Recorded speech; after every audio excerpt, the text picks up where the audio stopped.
अपने पसंदीदा शो के फुल एपिसोड देखने के लिए अभी डाउनलोड करें Dangal play app.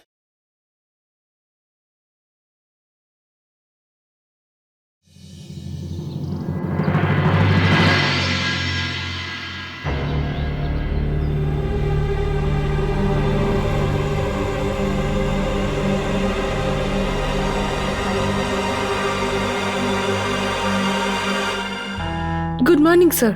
Good morning. আরে বাহ, আজ তো তুমি টাইমের আগেই চলে এসেছো। বাড়িতে সব ঠিক আছে তো? সত্যি তুমি খুবই শক্ত মনের একজন মেয়ে। কাল এত কিছু হলো, তারপরেও তুমি কালকের সমস্ত কথা ভুলে গিয়ে ডিউটিতে চলে এসেছো।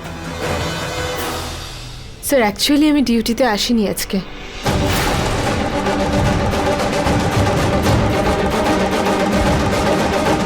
আপনি যে টাকাটা দিয়েছিলেন কিডন্যাপারদের হাত থেকে দিদিকে ছাড়ানোর জন্য, সেটা কালকে আপনি ফেলে এসেছিলেন, সেটাই আমি আপনাকে ফেরত দিতে এসেছি।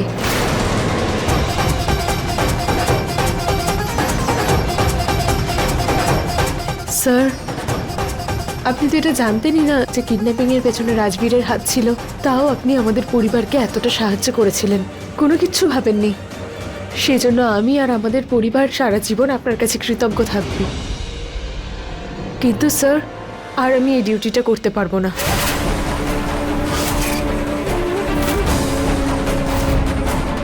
কিন্তু কেন বুলবুল, তুমি এটা কেন বলছো? স্যার এটা একদমই ভাববেন না যে আমি এখানে চাকরি করতে চাইছি না বা আমি একদম ভয় পেয়ে গিয়েছি।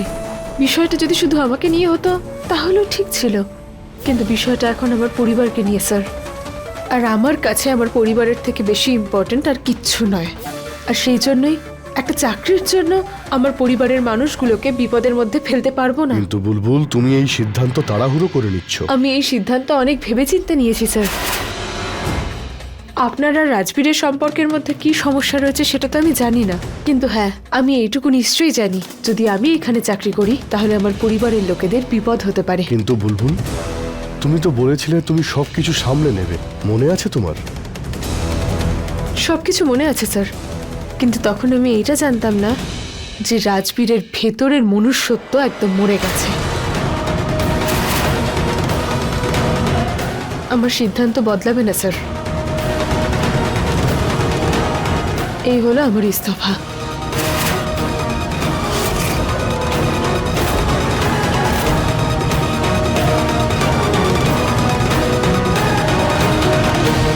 আমায় ক্ষমা করে দেবেন আপনি।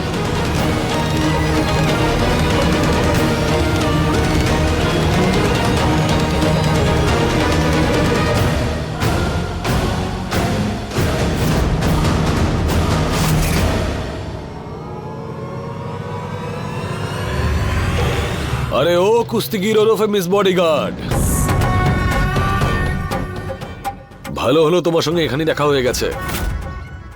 আমি একটা সমাজ সেবার কাজ করেছিলাম, তার একটা বিল দেওয়ার ছিল তোমাকে। এবার বিয়ে যখন হয়েছে তার খরচা নিশ্চয়ই পাশ হয়ে যাবে, তাই তো?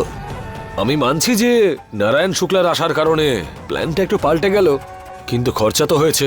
এনজিওর কথা বলতে পারবো না, কিন্তু একজন বাবা তার ছেলের কুকর্মগুলোকে লোকানোর জন্য বিল নিশ্চয়ই দেবেন। তোমার যে বিলটা হয়েছে সেটা তোমার বাবা মানে শুক্লা স্যারের হাতে দিয়ে দিও।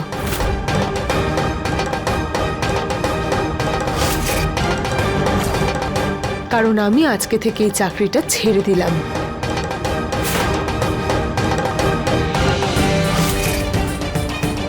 আরে বাহ মিস বডিগার্ড, তোমাকে তো খুব সহজেই পরাস্ত করে দিলাম।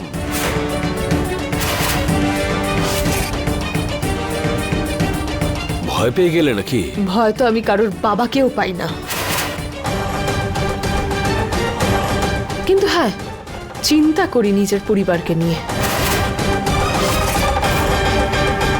আসলে কি বলতো রাজবীর, আমার মা আমাকে পরিবারের লোকেদের ভালোবাসতে শিখিয়েছেন, আর এই চাকরি আমার পরিবারের সুরক্ষার থেকে বেশি নয় আমার কাছে। আর সেই জন্যই আমি এখানে কাজ করব না। বডিগার্ড, এমনিতে তোমার কোনো বিষয়টাই আমার পছন্দ হয় না, কিন্তু তোমার এই পরিবারের ব্যাপারে চিন্তাটা আমার মন ছুঁয়ে গেল। ভালো তো আমিও বাসি আমার মাকে। ভালোবাসো তুমি? তুমি তো ভালোবাসার মানেই ঠিক করে জানো না, তুমি ভালোবাসবে কি করে? যেটাকে তুমি ভালোবাসা ভাবো সেটা তোমার জেদ। আর এই কথাটা তুমি যত তাড়াতাড়ি বুঝতে পারবে সেটাই তোমার জন্য ভালো হবে।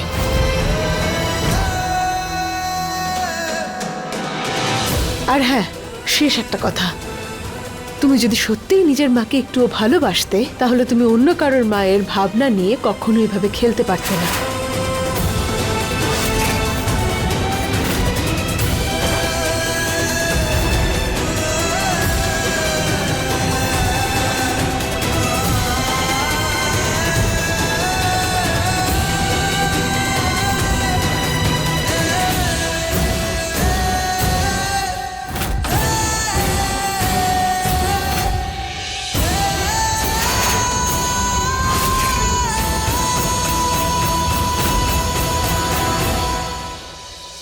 এই দেখ, ফোন বন্ধ করে নিজের মুখে লাগাম দে। তোর কাছে এই পৃথিবীর সব খবর চলে আসে, তাই না? হ্যাঁ, ভেবেছে সবার মাথা খারাপ। হ্যাঁ, ও নিশ্চয়ই ললিতার কাছে গেছে ওই চামচাগিরি করার জন্য। ওর কাছে নিশ্চয়ই একটা খবর পাবি। ঠিক আছে, ফোন রাখ, আর দ্বিতীয়বার যেন আমি তোর মুখে এই কথা না শুনি।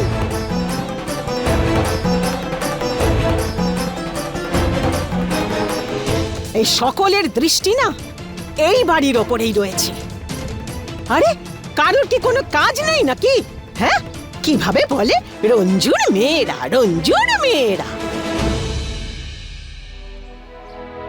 টিয়া, ঠাম্মার মুডটা খুব খারাপ মনে হচ্ছে, চল গিয়ে ওনার রাগ ভাঙাই। ঠিক আছে। টিয়া, রাজবীর যখন আমাকে কিডন্যাপ করেছিল না, তখন আমার মাথায় শুধু একটা জিনিসই ঘুরছিল, যে আমি গোয়েন্দাগিরিতে ফেল কি করে হয়ে গেলাম।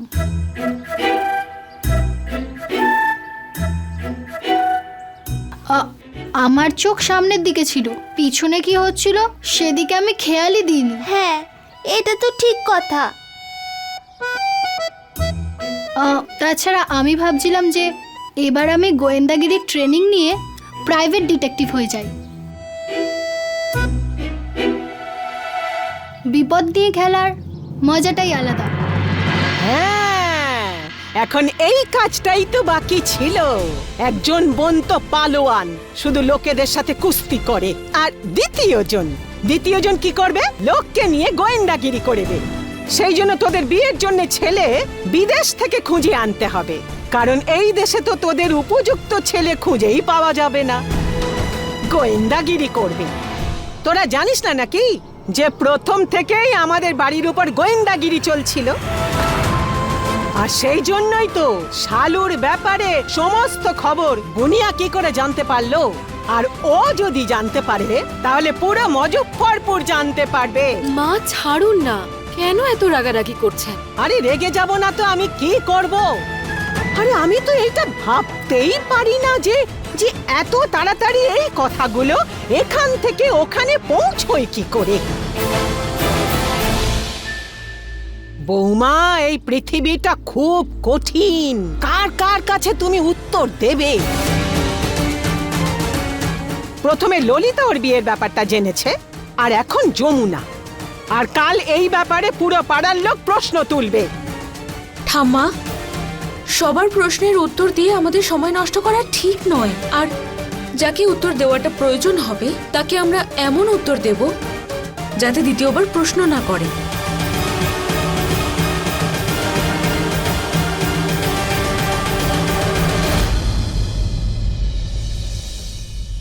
এই পার্লারের মেয়েগুলো না টাকা নেবে গুনে গুনে, কাজটা করবে না। ম্যাডাম নমস্কার। নমস্কার। কি ব্যাপার ভুবন? আমি গুড্ডু দাদার সঙ্গে দেখা করতে এসেছি। কেন বলো তো? টেন্ডারে তো এখনো টাকা জমা দেননি, তাই জিজ্ঞেস করতে এসেছি উনি কবে জমা দেবেন। আর নোটিশও এসেছে। কোন টেন্ডার? কিসের নোটিশ? আরে মা, ওই যে টেন্ডারের টাকাটা আছে না, ওটা আমরা ইচ্ছে করে দিইনি, কারণ বাবা চেয়েছিল ওতে বেশি টাকা দিতে, কিন্তু আমার মনে হয় না যে তাতে কোনো প্রফিট হবে আমাদের। হ্যাঁ মা, সেই জন্য আমরা ডিসাইড করেছি আমরা টেন্ডারের টাকা দেব না। ম্যাডাম আমার কথা শুনুন, কোনো টেন্ডারের জন্য দুজন গ্যারান্টারের সাইন দরকার, আর তার মধ্যে একজন গ্যারান্টার আমি। আর অন্যান্য বারের মতো এই টেন্ডারের জন্য আমিও সাইন করে দিয়েছি। আর যদি টাকা এবার না জমা দেওয়া হয় তাহলে ফ্রড কেসে তো আমি জেলে যাব। তো আমরা কি করব? আপনিও তো প্রফিট ছাড়া কোনো সাইন করেন না, তাই না? প্রফিটে যেমন শেয়ার নেন, তাহলে ক্ষতিটাকেও সামলান। আর তাছাড়াও ভুবন কাকা, অনেক বছর ধরে তো আপনি এটাই করেছেন, বাবাকে লুট করেছেন আপনি। আপনি একটা ফ্রড। দেখো, আমি সবকিছু সহ্য করতে পারি, কিন্তু কেউ আমাকে বেঈমান বলবে এটা কিন্তু আমি একদমই মেনে নেব না। চুপ!